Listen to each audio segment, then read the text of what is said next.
Welcome, fans. Welcome to the video that's going to go over whether or not Ash vs. Evil Dead, the television show, lived up to the hype. And thank you very much for watching, and spoiler warning to those of you who do not want to be spoiled. Before we go on, though, you're probably wondering what's going on in the background. Well, that's Bruce Campbell's book, the one that I own. I think he has another 2 books, but this is the one I own. This is my book, and this is my second book. And I think they just had a threesome. And judging by the look on Bruce's face, I think he had a great time with my books. Why have you disturbed us? Those really are my books. I wrote them. You can go into bookstores and Amazon and all that stuff. You'll see me there. Anyway, so this video is going to go over whether or not the television show lived up to the hype. Now, I have seen the season finale, and I've seen the entire season. I have not gone back to watch them, and I do intend to do that after this video, because I wanted to post reviews for the previous shows that have already aired. And going from this point, from a fan, I believe that season 1 definitely lived up to the hype that the movies created. Because again, as I've said probably many times in these videos, the magic that existed in the movies, the Evil Dead movies, transitioned to the show.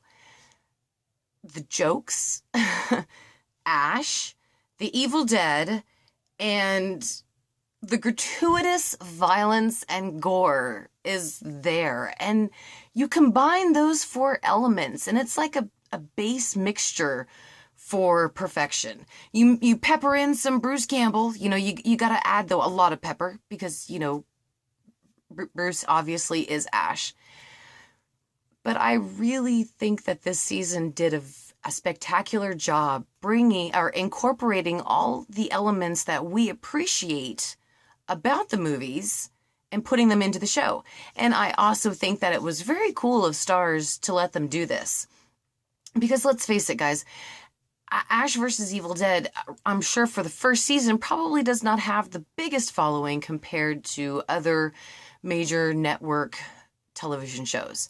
However, Evil Dead has the best and faithful fans. So we're like a plague. We have our Ash vs. Evil Dead show, and we are going to plague it to others. We're going to make sure other people watch it with us. We're going to get them addicted to it just as much as we are.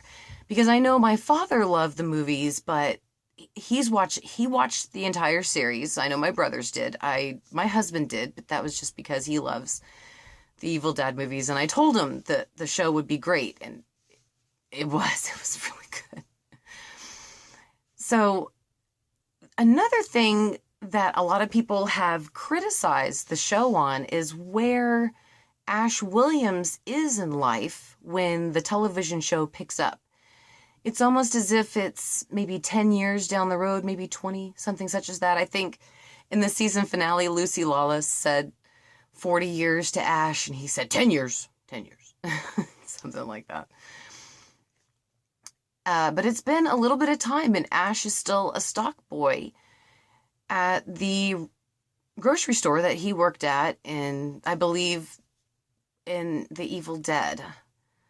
I just hate to say things on here that I'm not 100% accurate about and be wrong about it. I'm just not that kind of a person. If I feel like I'm wrong about something, I'm going to tell you. So I'm not 100%. I know definitely in Army of Darkness, we knew the name of the grocery store that Ash worked in. But in the show, we actually get more of a view into it. And a lot of people say that Ash Williams is a loser, in a sense, for a character because of where he is in life.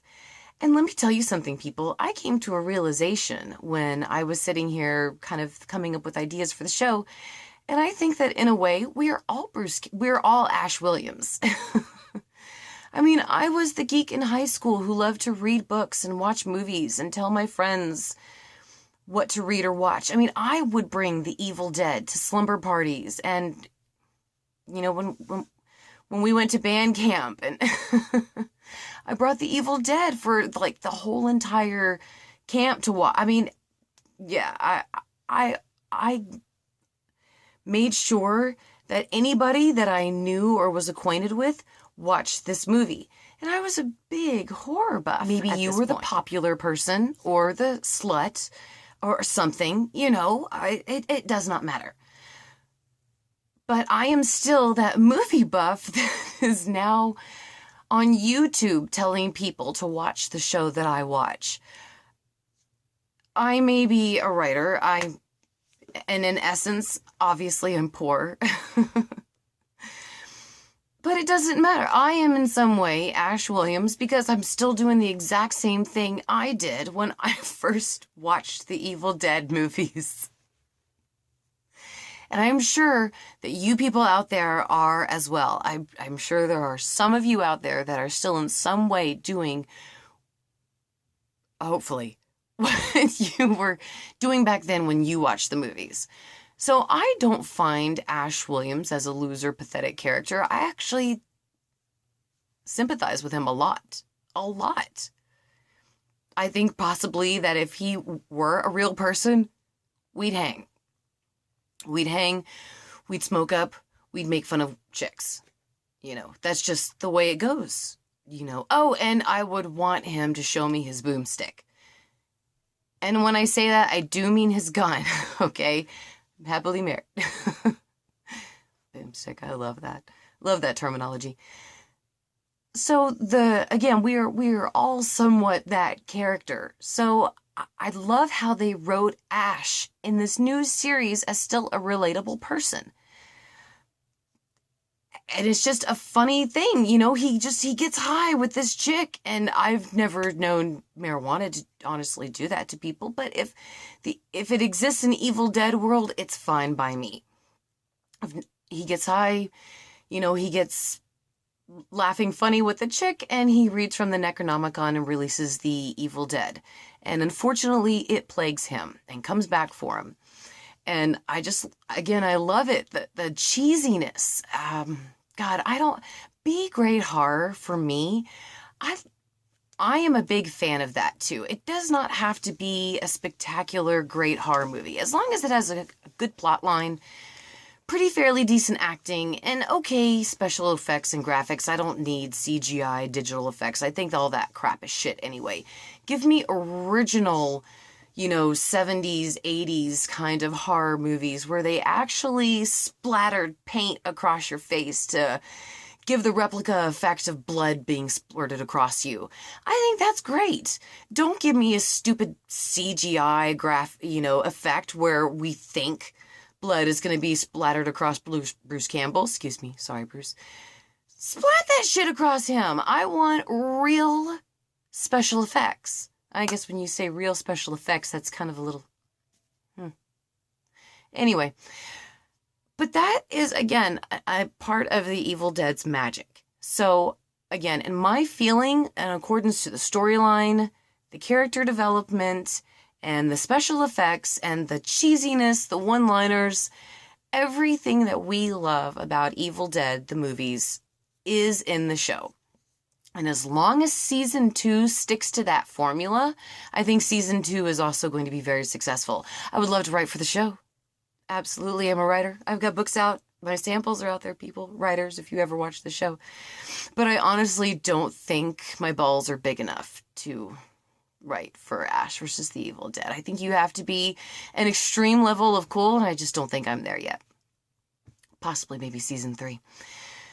One thing, though, I want the show to be an hour, and either Kelly or Pablo, one of them has to die. I mean, it's just inevitable.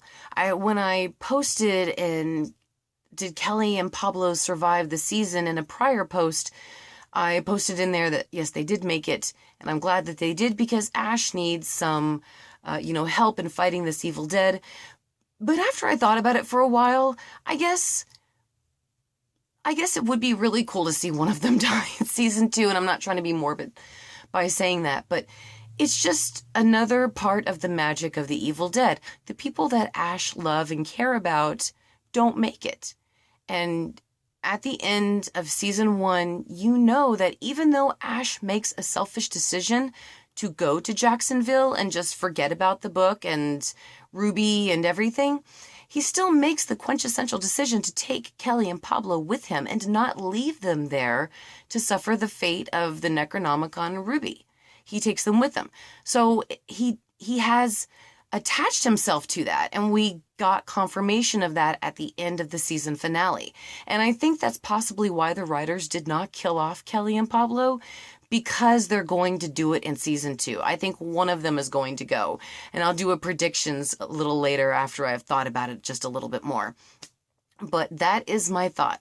Again, the magic is there. The season 1 was fantastic. So as long as season 2 stays to the same formula, and it's essential, I feel, from a fan, that they do, I think season 2 is just going to be as successful as season 1. So what do you guys think? Give me a thumbs up in the likes if you liked season 1. Give me a thumbs down if you did not like season 1. Can't wait to look for your comments. Let me know maybe what your favorite moment was. And I appreciate the support. I appreciate the subscriptions, and I appreciate the comments. And most importantly, I appreciate the views. And if you would like to share this video with somebody who is just as awesome as you are, feel free.